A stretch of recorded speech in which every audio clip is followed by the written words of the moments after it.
Hi పిల్లలు, ఈరోజు మనం వినబోయే కథ చాలా మాయాజాలంతో ఉంటుంది. మనసు అందంగా ఉంటేనే మనం నిజంగా అందంగా కనిపిస్తామని చెబుతుంది ఈ కథ. పేరు మాయా అద్దం. చూద్దాం ఏం జరిగింది సీతకు ఆ మాయా అద్దం దొరికిన తర్వాత. ఒక చిన్న ఊర్లో సీత అనే అమ్మాయి ఉండేది.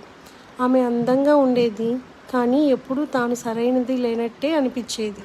తన జుట్టు బాగలేదని, తన చర్మం కాంతి లేదని, తన దుస్తులు అందంగా లేవని చెప్పుకుంటూ అద్దం ముందు నిలబడేది. ఒకరోజు పాత పట్టణంలోని బజార్లో తిరుగుతుండగా ఒక పాత వృద్ధురాలు కూర్చొని కొన్ని విచిత్రమైన వస్తువులు అమ్ముతున్నది. అక్కడ ఒక పాత అద్దం కనిపించింది. దాని అంచులు వెండి రంగులో మెరుస్తున్నాయి, కానీ గాజు కొంచెం మసకబారినట్టుంది. సీత అడిగింది, అమ్మా, ఈ అద్దం ఎంత అని. వృద్ధురాలు చిరునవ్వుతో చెప్పింది, ఇది సాధారణ అద్దం కాదు బిడ్డ, ఇది మాయా అద్దం అని. ఇది నీ రూపాన్ని కాదు, నీ మనసునే చూపుతుంది. సీత నవ్వింది. మాయా అద్దం అంటేనా? అది ఎలా?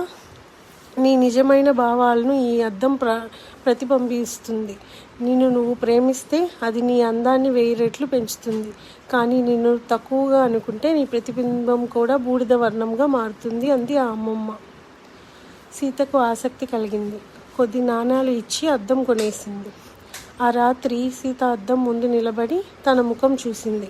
కానీ ఈసారి అద్దంలో ఆమె ముఖం కాస్త బోసిపోయినట్టుగా, కాంతి లేనట్టుగా కనిపించింది. ఇదేం మాయా అని ఆశ్చర్యపోయింది.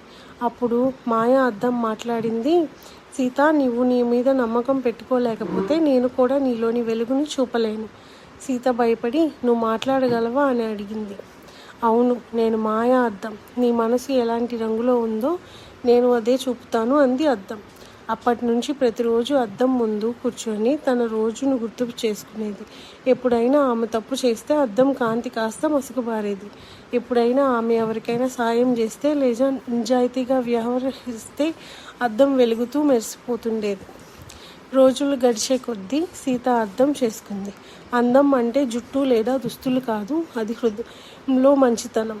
ఆమె మరింత శాంతంగా, దయతో ప్రవర్తించసాగింది. తను పొరుగు వారికి సహాయం చేసేది. చిన్న పిల్లలతో మాట్లాడుతూ నవ్వేది. ఒకరోజు ఆమెకు పాత వృద్ధురాలు మళ్ళీ ఎదురైంది. ఆమె నవ్వుతూ అడిగింది, మాయా అద్దం నీకు నచ్చిందా అని. సీత చిరునవ్వు చిందిస్తూ అంది, ఇప్పుడు అది నన్ను చూపించదు అమ్మా, నేను అయిపోయాను.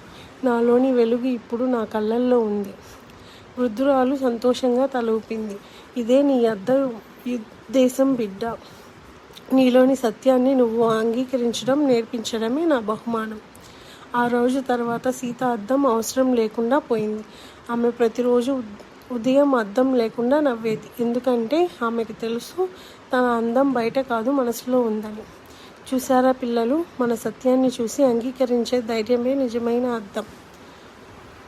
మాయా అద్దం మన దగ్గర లేకపోయినా మన మనసు అద్దంలాగే పనిచేస్తుంది. మనలోని మంచితనాన్ని పెంచుకుందాం. తదుపరి కథలో మళ్ళీ కలుద్దాం. మన సత్యాన్ని చూసి అంగీకరించే ధైర్యమే నిజమైన అందం. ఇలాంటి మరెన్నో మాయా కథలు వినాలంటే చిన్నారి చందమామ కథలు సబ్స్క్రైబ్ చేసుకోండి.